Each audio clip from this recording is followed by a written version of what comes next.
तो देखो मोमेंटम के रिलेटेड हमने ये पार्ट देखा था, और हमने देखा था कि सिर्फ मास या सिर्फ वेलोसिटी की information is not sufficient to understand motion, we need to understand both.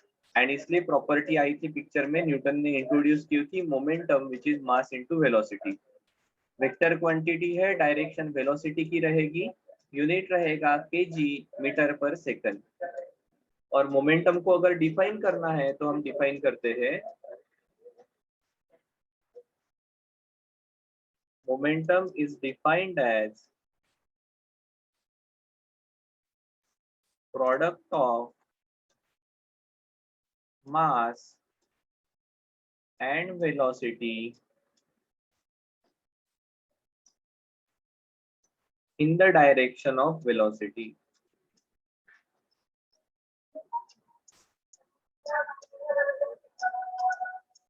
ठीक है, in the direction of velocity.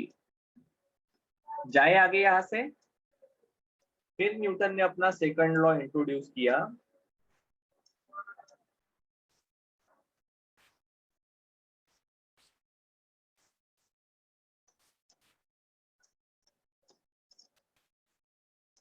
क्या था न्यूटन का second law?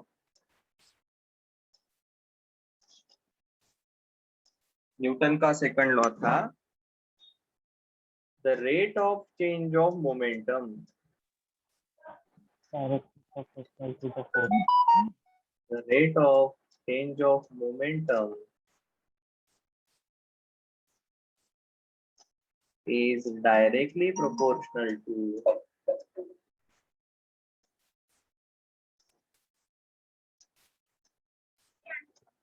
the rate of change of momentum is directly proportional to, किसको proportional रहेगा? applied force। Applied force, and takes place in the direction of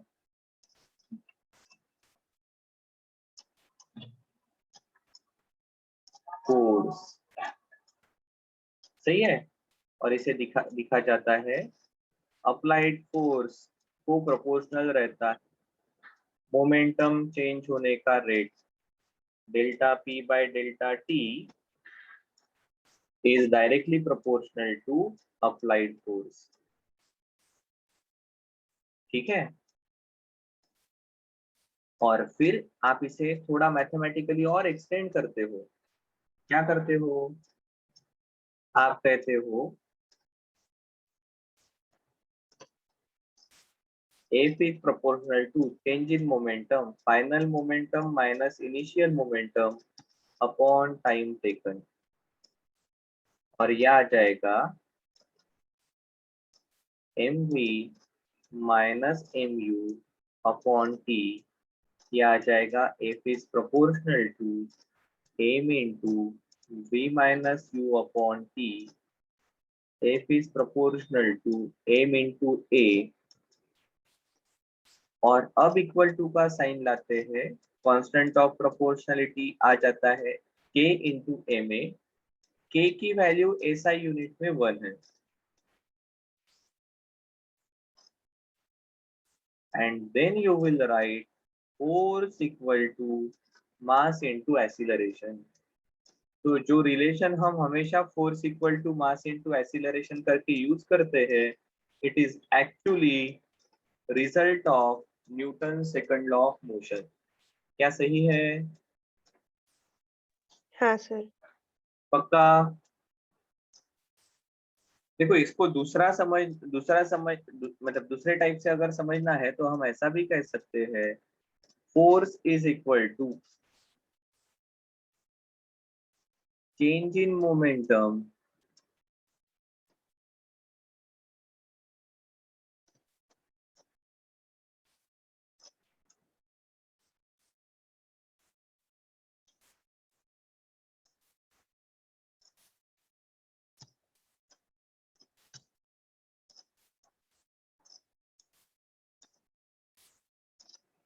upon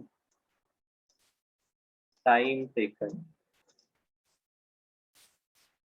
ठीक है, अब देखो simple चीज है, if change in momentum is same, next page पर लिखते हैं हम,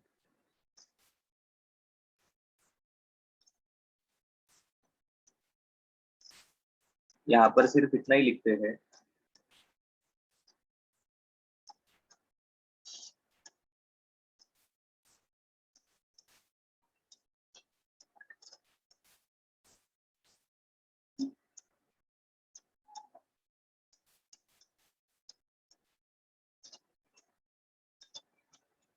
कोई बता सकता है ये क्या लिखा?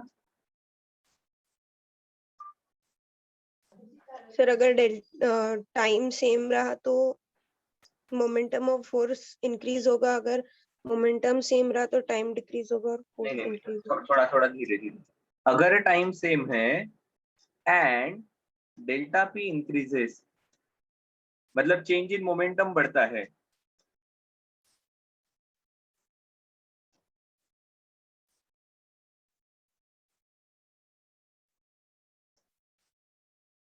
अब सही रहेगा। If delta t is same and change in momentum increases, तो फोर्स बढ़ेगा। ठीक है, मतलब इम्पैक्ट का समय सेम है, और अगर आपको फोर्स बढ़ाना है तो आपको चेंज इन मोमेंटम ये बढ़ाना पड़ेगा। एक आधा ऑब्जेक्ट फाइनली जाकर रुक रहा है तो आपको ज्यादा फोर्स लगाना है, ज्यादा फोर्स लगाना है तो आपको क्या करना पड़ेगा, तो आपको उसे ज्यादा स्पीड से मारना पड़ेगा, इनिशियल वेलोसिटी को बढ़ाना पड़ेगा। क्या सही है? Yes sir. हाँ, फिर कहा अगर डेल्टा पी सेम है, आने वाले ऑब्जेक्ट की स्पीड सेम है, उसे फाइनली रोकना ही है, तो अगर आप टाइम कम करते हो तो आपका फोर्स बढ़ेगा। ठीक है, चेंज इन मोमेंटम सेम है, बॉल को कैच करना है या एक आधे हथौड़ी से एक आधी जगह पर हिट करना है, ठीक है, तो आपको वो प्रोसेस क्विक करनी पड़ेगी सो दैट फोर्स बढ़ेगा। अब इसके एग्जांपल देखते हैं।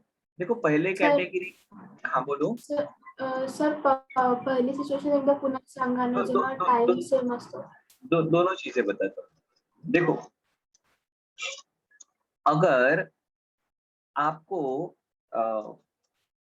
हथौड़े से कहीं पर एक आधी चीज को ठोकना है, ठीक है, तो आप ये दो ऑब्जेक्ट के बीच में कितना समय कांटेक्ट रहेगा या आप कंट्रोल कर सकते हो क्या? नहीं कर सकते हो। जैसे फॉर एग्जांपल ये कोई एक वुडन शीट है, या वुडन शीट के जगह ये छोटा सा गोल्ड का पीस है, ठीक है, and you have to convert it into thin sheet. आप क्या करोगे सर? आप इसे हम हैमर करेंगे हम, ठीक है। अब इसे हैमर करते वक्त ये हैमर एंड ये गोल्ड का पीस इनके बीच में कितना समय कांटेक्ट रहे, क्या ये अपने कंट्रोल में है क्या? नहीं है। फिर आपको यहाँ पर फोर्स बढ़ाना है तो आप क्या करते हो, इसकी इनिशियल वेलोसिटी बढ़ाओगे सो दैट फाइनली तो ये हैमर जब होगा तब रुकने वाला है। आइदर आप इसे ऊपर से लेकर आओगे या ज्यादा फोर्स से इसे नीचे लेकर आओगे। तो basically you increase initial velocity, क्योंकि फाइनल वेलोसिटी तो जीरो ही रहेगी, ठीक है। या फिर आप दूसरा काम करते हो, वेलोसिटी चेंज नहीं कर सकते हो क्या, इसका मास बढ़ा देते हो, छोटा हैमर के जगह बड़ा हैमर यूज करने लगते हो। क्या सही है? क्योंकि देखो चेंज इन मोमेंटम क्या रहेगा, final momentum minus initial momentum. अब फाइनल वेलोसिटी तो जीरो ही है, तो ये आ जाएगा माइनस एम यू। सो अगर डेल्टा पी को बढ़ाना है तो आपके पास दो ऑप्शन है, कौन से? एक तो m को बढ़ा दो या u को बढ़ा दो। तो आइदर आप बड़ी हथौड़ी यूज करोगे या उसे ज्यादा स्पीड से इनिशिएट करोगे प्रोसेस उसकी। क्या सही है? अरे हाँ या ना? Yes yes sir. सर। हाँ। हाँ सर। या फिर हमारे पास दूसरी केसेस है, मतलब ये पहला वाला पार्ट कि हमने कहा कि अगर डेल्टा टी सेम है तो डेल्टा पी बढ़ाने से फोर्स बढ़ेगा, या इसका उल्टा, अगर डेल्टा टी सेम है, ठीक है, तो डेल्टा डेल्टा पी डिक्रीज करने से फोर्स डिक्रीज होगा। जैसे अगर नहा रहे हैं और ऊपर से पानी आ रहा है, ठीक है, तो ये डायरेक्टली पूरा पाइप से पानी आएगा तो ये जोर से लगेगा, ठीक है। फिर आप क्या करते हो, शॉवर लगा देते हो, और ये जो एक साथ पूरा मास आ रहा था उस पूरे मास को डिस्ट्रीब्यूट कर देते हो। सो हर पार्टिकल जो आपके सिर के ऊपर आ रहा है उसका मास कम हो जाएगा, तो उसका मोमेंटम कम हो जाएगा, और इसके कारण वो पानी जोर से लगता नहीं है। क्या सही है? अरे हाँ या ना? हाँ यस सर। सर। हाँ। अगर आपने कभी झरने के नीचे धबधबा खाली आंघोल के लिए से, तो आपको ये चीज एक्चुअली ध्यान में आएगी कि बड़े पार्टिकल्स कितने जोर से लगते हैं। या फॉर दैट मैटर मोटी मोटी बूंद की बारिश जब आती है तब आप ये फील कर सकते हो, ठीक है। वही छोटे बूंदों की बारिश जब रहती है तो आपको इतना इम्पैक्ट नहीं होता है, पर अगर मोटी मोटी बूंदों वाली बारिश है तो उस वक्त गाड़ी चलाना इम्पॉसिबल हो जाता है, लगते हैं जोर से बारिश। क्या एक्सपीरियंस किया है? Yes sir. तो यहाँ पर हमने क्या किया, हमने मास कम हो गया तो मोमेंटम उसका कम हो गया, क्योंकि वेलोसिटी तो उतनी ही है, तो फोर्स कम हो जाएगा। इसका exactly opposite, delta P same है, डेल्टा टी कम करने से फोर्स बढ़ता है। कराटे के केस में आप क्या करते हो, मोशन को क्विक करने की कोशिश करते हो। अब हाथ का मास नहीं बढ़ा सकते हो, या आपकी पूरी ताकत से ही आप हाथ पंच कर रहे हो, वो कराटे वाला। या अगर कोई वुडन स्लैब है किसी ऑब्जेक्ट पर रखी हुई,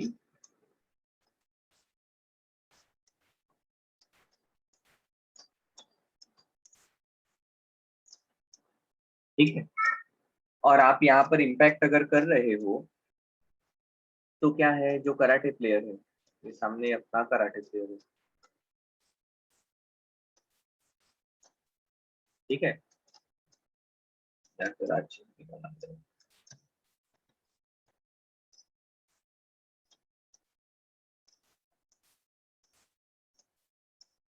ठीक है, सो इसके हाथ का मास बढ़ा सकते हैं क्या? नहीं बढ़ा सकते। फिर क्या करते हो आप, इसकी स्पीड बढ़ाते हो, ठीक है, और इसकी एक्शन इतनी क्विक होती है कि ये इसे ब्रेक कर पाता है, ठीक है। या फिर दूसरा, आपने ये देखा है वो क्रिकेट के केस में, वो बॉल अगर ऊपर से आ रही है और अपने यहाँ के यहाँ इसको कैच किया, तो आपको लगेगा क्या जो,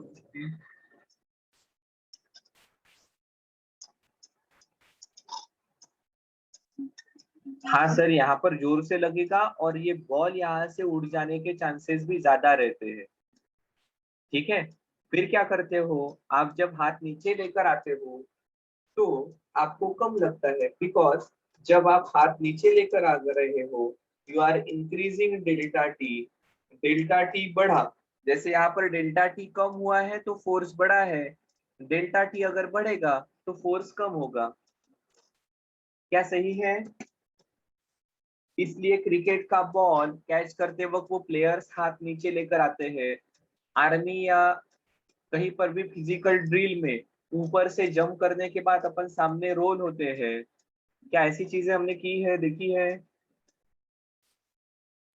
यस सर। हाँ, वो फुटबॉल में भी कोई प्लेयर अगर गिरता है तो अपने को बहुत बार लगता है कि they are doing over acting या दे आर ओवर रिएक्टिंग, पर वो ओवर रिएक्ट नहीं करते हैं, वो टाइम ज्यादा लेते हैं so that change in momentum तो उतना ही रहने वाला है। उनकी स्पीड, जिस स्पीड से भाग रहे थे वो उतनी ही है, उनका मास भी उतना ही है, मास बीच में चेंज नहीं कर सकते हैं। So what they can do, they can increase the time so that body के ऊपर लगने वाला फोर्स कम होगा और इंजुरीज होने के चांसेस कम हो। ठीक है, तो बस ये इस प्रकार से delta p by delta T से आप ऐसी बहुत सारी चीजें समझ सकते हो। क्या क्लियर है क्या? Is it clear? Yes sir. Yes okay, so यहाँ पर हम और एक प्रॉपर्टी डिफाइन करते हैं which is called as impulse.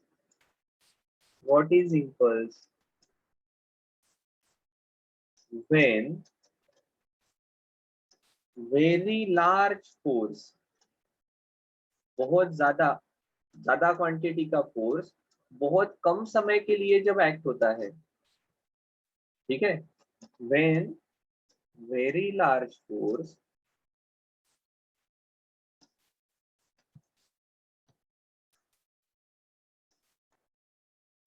acts for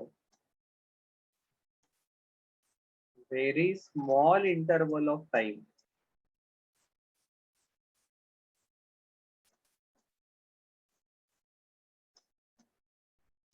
then it is called as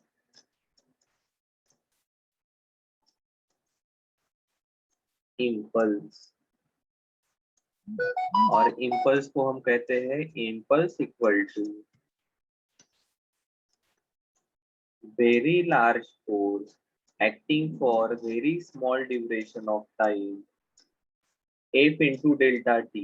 ये डेल्टा पी डेल्टा पी जैसा रहेगा because f equal to delta p by delta t. Obviously इसका यूनिट न्यूटन सेकंड ऐसा रहने वाला है और मोमेंटम का unit kg metre per second. ठीक है, जैसे आपको इमेजिन करना है, समटाइम्स हम कहते हैं किसी का बिहेवियर इम्पल्सिव है। ये इम्पल्सिव मतलब क्या कहना होता है हमारा?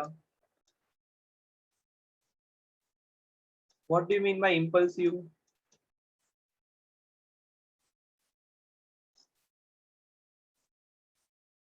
बोलो, इम्पल्सिव मतलब क्या? तो इम्पल्सिव मतलब देखो, आपने बहुत बार ये एक्सपीरियंस किया होगा, अरे कोई एक दो लोग ऐसे होते हैं ना कि अदरवाइज बहुत बढ़िया रहते हैं और अचानक से उनका मूड चेंज हो जाता है, आप कहते हो उसका नेचर बड़ा इम्पल्सिव है। ठीक है, अचानक से तो ऐसा सडन चेंज हो गया एंड वो भी एक्सट्रीम एंड का, एकदम ठंडा और एकदम से रिएक्ट हो गया। सो आप ऐसे चीजों को कहते हैं इम्पल्सिव। ठीक है, जैसे इम्पल्स का फोर्स मतलब कहाँ पर, तो आपने वॉशर नाम की चीज पता है क्या आपको?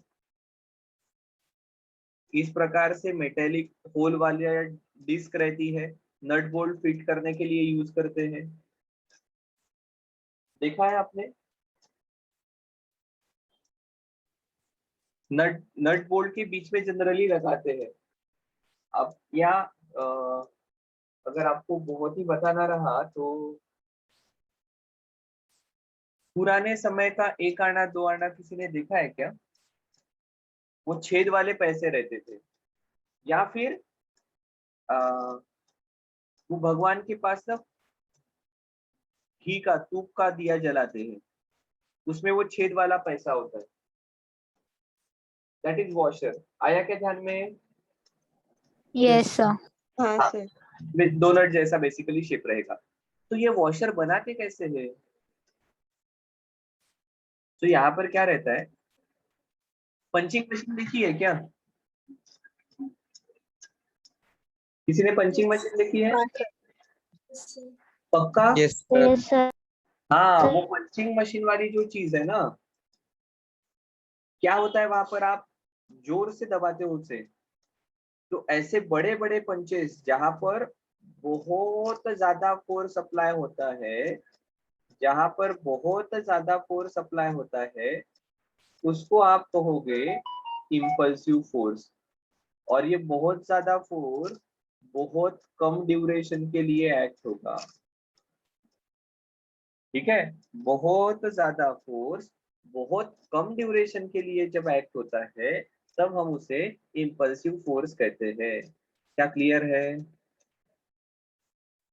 तो होगा हाँ। क्या, ये बड़ी शीट रहेगी, इसके ऊपर ये पंच नाम की चीज रखते हैं वो, और यहाँ पर बहुत ज्यादा फोर्स बहुत कम समय के लिए लगता है। ठीक है। लोहार देखा है क्या किसी ने? लोहे का काम करने वाला आदमी, वो भी वो मेटल को गर्म करके जोर जोर से जो पीटते हैं, that force is impulsive force. बहुत ज्यादा फोर्स बहुत कम समय के लिए, ऐसे वक्त ये फोर्स या टाइम मेजर करने के जगह चेंज इन मोमेंटम मेजर करना आपके काम की चीज रहेगी। Clear?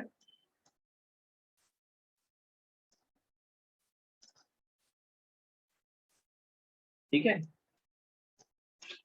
So this is impulse, बहुत ज्यादा force acting for very short duration of time. ठीक है, अब जाते हैं थर्ड लॉ के तरफ। क्या कहता है third law of motion? Every action has equal and opposite reaction. बिल्कुल, स्टेटमेंट तो सही है। टू एवरी एक्शन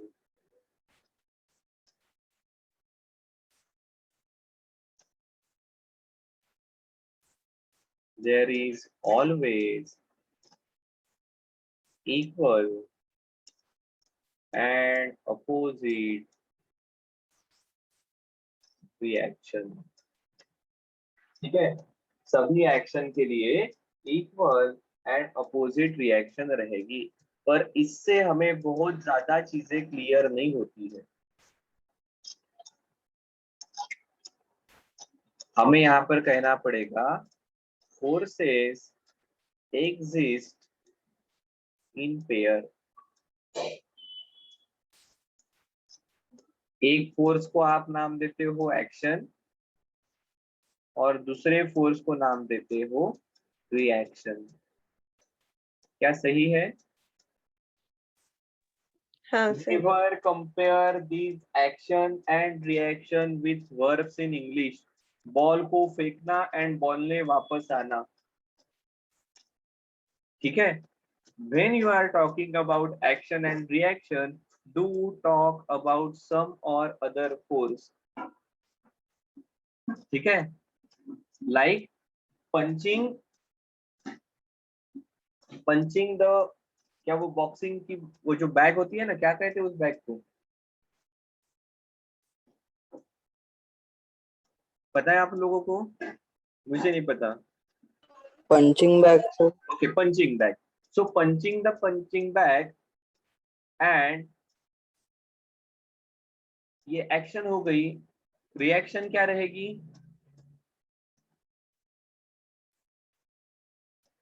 अगर पंचिंग बैग के एग्जांपल के बारे में हम बात करते हैं, तो if there is some punching bag और आप प्रैक्टिस के लिए इसको पंच कर रहे हो, ठीक है, तो यहाँ पर एक्शन क्या रहेगी सर हम पंच कर रहे हैं। और रिएक्शन क्या रहेगी? पंचिंग बैग वापस आ रहा है मतलब।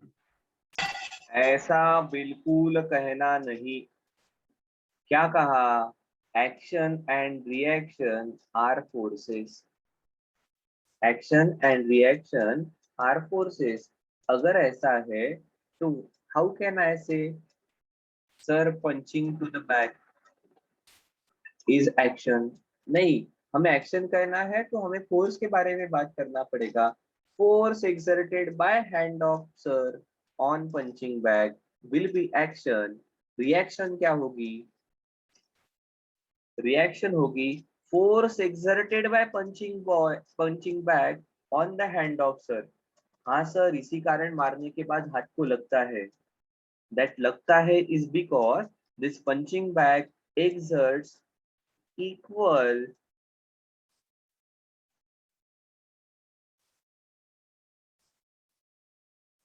but opposite in direction. So if you are exerting force towards back, back will exert force towards you. एक फोर्स बैक के तरफ है तो दूसरा आपके तरफ रहेगा। Magnitude equal, direction opposite. क्या सही है क्या?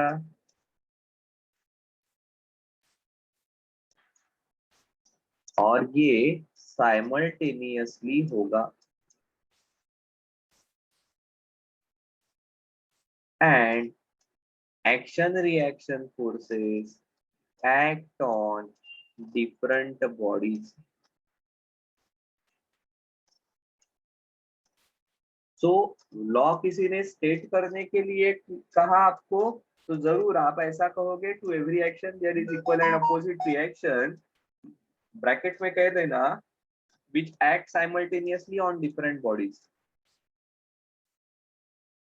ठीक है, और अगर हमें समझना है तो फिर अपने को इस प्रकार से डिटेल में लिखना पड़ेगा। ठीक है,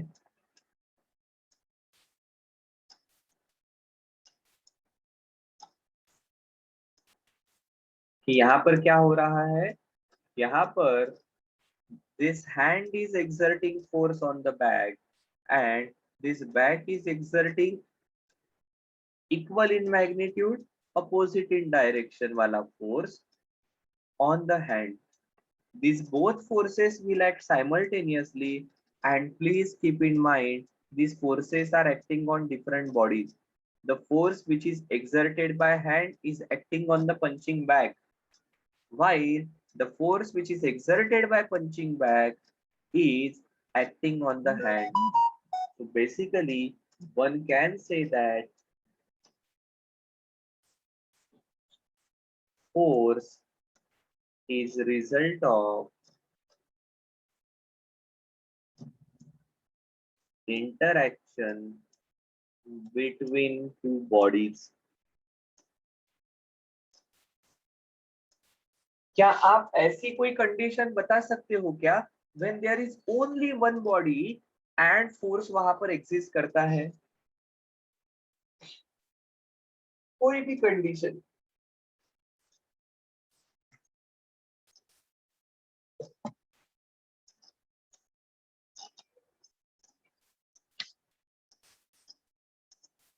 बता सकते हो? ऐसी कोई condition where there is only one force, सिर्फ अकेला एक ही फोर्स है, ऐसी कोई कंडीशन है क्या? रेस्ट। कहाँ पर? रेस्ट में स्टैटिक फोर्स। कंडीशन बताओ।